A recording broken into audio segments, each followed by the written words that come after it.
నమస్తే సార్, మీ పేరండి? మా పేరు తాండ్రి భద్రయ్య. భద్రయ్య గారు, మీది ఏ ఊరండి? మా తోటాడ. మరి ఎలక్షన్లు వస్తున్నాయి కదా ఈసారి 2-3 నెలల్లో.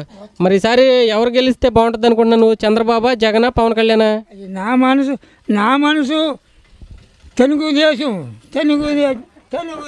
నాది. నా మనసు నాది. ఎన్టీ రామారావు వచ్చినాడు, అందరికీ మాటలు తెచ్చినాడు, అందరికీ జ్ఞానం తెచ్చినాడు. ఆడి పేరు చెప్పుకొని ఆడికే వేయాల ఓటు. చంద్రబాబు నాయుడు పేరు చెప్పలేదు, ఎన్టీ రామారావు పేరు చెప్పను, ఆడికి ఓటు వేయడం. అదే నా పద్ధతి. మరి చంద్రబాబు నాయుడు ఎట్లా పని చేస్తున్నాడు ఇప్పుడు? చంద్రబాబు నాయుడు ఇప్పుడు అన్నీ ఇస్తాను, నాకు బతికి ఇస్తాను. నెల మొన్న 3000 ఇచ్చాడు, ఇక వచ్చిన 2000 ఇస్తాను అన్నాడు. నేను చెప్పింది అర్థమైందా? మరి ఆ తర్వాత నీకు అన్ని మేళ్ళు చేస్తాను, కానీ పేరు ఆడిది ఎవరిది? ఎన్టీ రామారావు మహా ధర్మదాతాడు.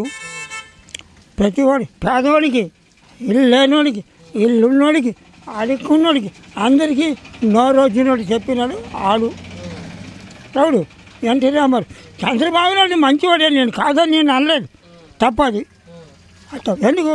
ఇప్పుడు పెంచినోడు కొడుక, ఎప్పుడో పోయినోడు కొడుక, ఆడు పోనాడు, ఇప్పుడు పెంచుతాడు ఏ కొడుకు. ఎప్పుడు అర్థమైందా? 3000 ఇచ్చినాడా, కాలు పరుకుందా, ఏదో నా పొలాన్ని తినుకోను. తర్వాత ఎవడయ్యా ఇస్తాడు? కడుపు ఉండి కొడుకు 10 రోజులు పోతే పోరా అని దండం పెడతాను నాడికి. నాది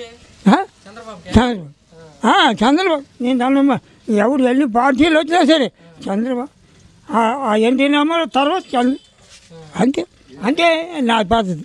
నేను ఎవడు ఎలాగోడు పోని, ఎవడు పోని. ఇప్పుడైతే మరి ఎవరు ఈసారి? చంద్రబాబేనా?